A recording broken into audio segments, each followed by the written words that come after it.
केले नाहीत ते मुद्दा होता. आमच्याच एन्काउंटर या कार्यक्रमामध्ये उभाटाचे जे नेते आलेले त्यांनी अनिल परब यांनी असं म्हटलेलं की उद्या आम्ही करू खानाला महापौर. काय फरक पडतो? आमचा शिवसैनिक असेल, खान असेल आणि केलं त्याला महापौर, काय फरक पडतो? कसं पाहता या विधानाला? कुठे? ठाण्याला? मुंबईमध्ये खान खान कोण म्हणाला? अनिल परब. मी पण मुंबई मराठी माणसाची आहे. मुंबईमध्ये मुंबई मराठी माणसाच्या 106 हुतात्मे झाले आणि त्यामुळे गिरणी कामगारांची मुंबई, डबेवाल्यांची मुंबई, मराठी माणसाची मुंबई आणि इतर जे काही अमराठीच्या विरोधात कोणी नाहीये. वर्षानुवर्ष जे लोक राहतात ते मुंबईकर झालेले आहेत. परंतु मराठी अस्मिता जी आहे, मराठी अस्मिता मुंबईमध्ये जपली पाहिजे, जोपासली पाहिजे, वाढवली पाहिजे.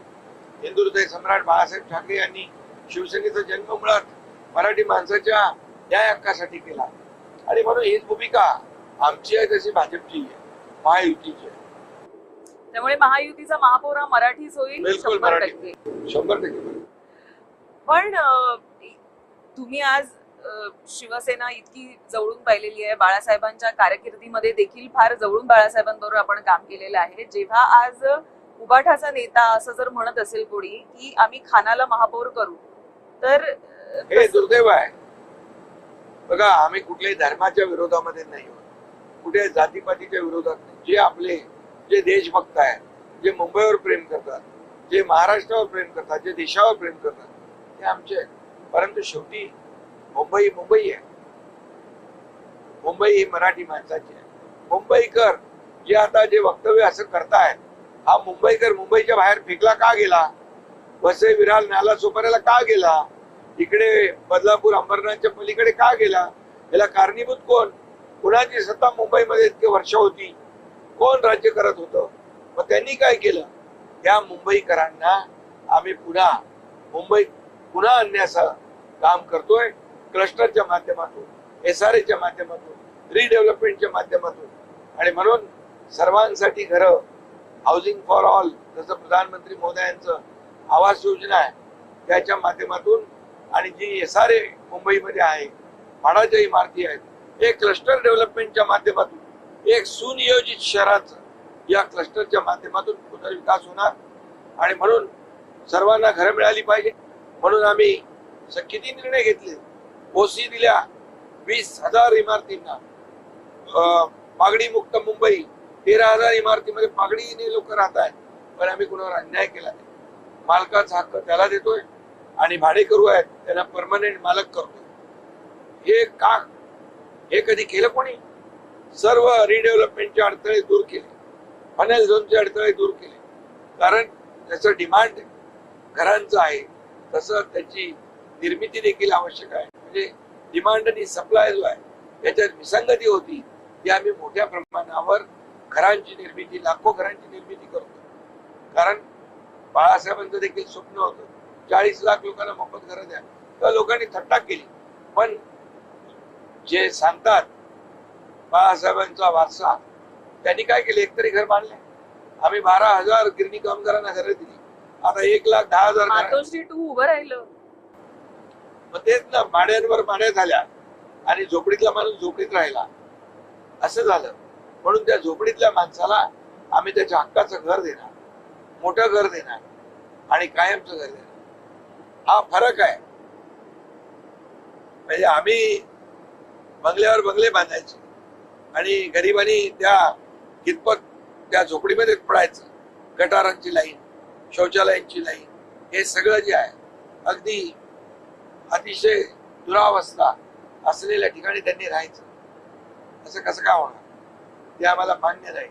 मुंबईकरांचं जीवन सुसह्य झालं पाहिजे, चांगलं झालं पाहिजे, याच्यासाठी आम्ही प्रयत्न करतो. ते म्हणतात आम्ही एवढी गेल्या. एवढी काय चाटायची आहे? एवढी कोणाची आहे? या लोकांची आहे. मग तुम्ही लोकांवर ते खर्च करणार नसाल तर त्या एफडीचा उपयोग काय?